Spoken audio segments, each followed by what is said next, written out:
大家好，今天咱们来聊一个特别家常的蔬菜——大白菜。你可别小看它，虽然它价格便宜，长得也普普通通，但它有个外号，那可是相当霸气，甚至还有一位国画大师直接把它捧上了王者的宝座。你听听，这就是国画大师齐白石当年发出的一个感慨。他说：牡丹是花中之王，荔枝是果中之王，那凭什么没人说白菜是蔬菜之王呢？你看这个问题，一下就点到了咱们今天要聊的核心了。这么平凡的大白菜，凭什么能被叫做菜中之王呢？行，那咱们就先穿越回古代，从历史里头找找线索，看看大白菜这个王者的称号到底是怎么来的。从这个时间线咱们就能看出来，大白菜能坐上今天的王座，那可是一步步打拼出来的。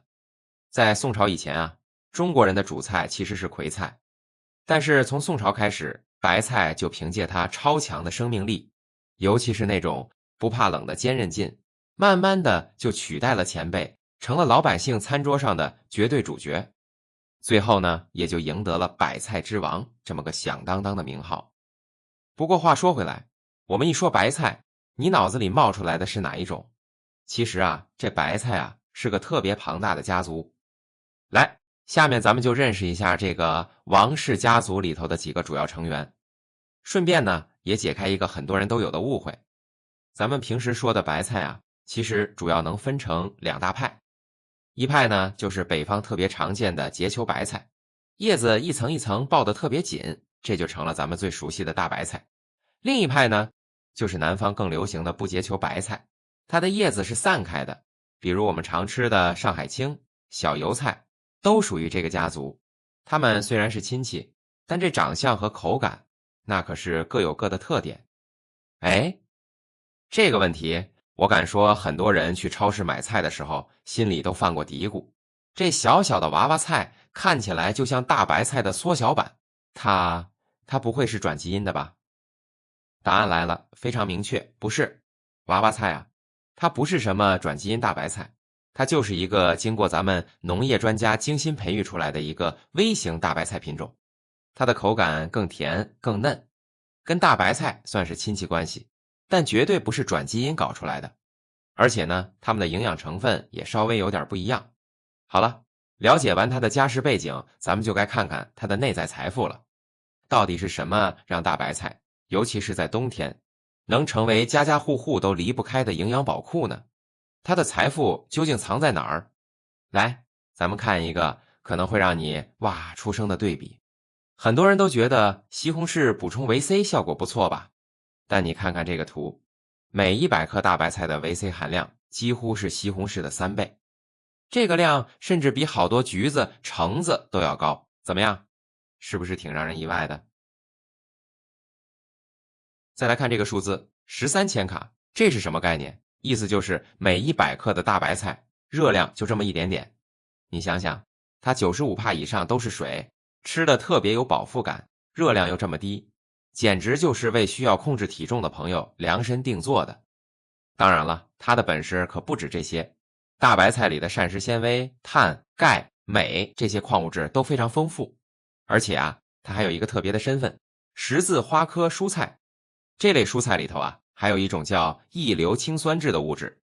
现在有不少研究都发现，这东西有一定的抗癌潜力。大家有没有这种感觉？就是冬天的白菜，尤其是被霜打过之后，吃起来那个甜味儿啊，就是不一样。这个不是你的错觉。你想啊，天一冷，白菜为了不被冻坏，它就得启动一个自我保护机制，就是拼命把身体里的淀粉转化成糖。糖分高了就不容易结冰了吗？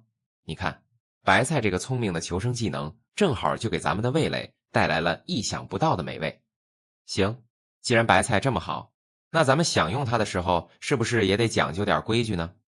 这里面啊，还真有一些需要注意的王室礼仪。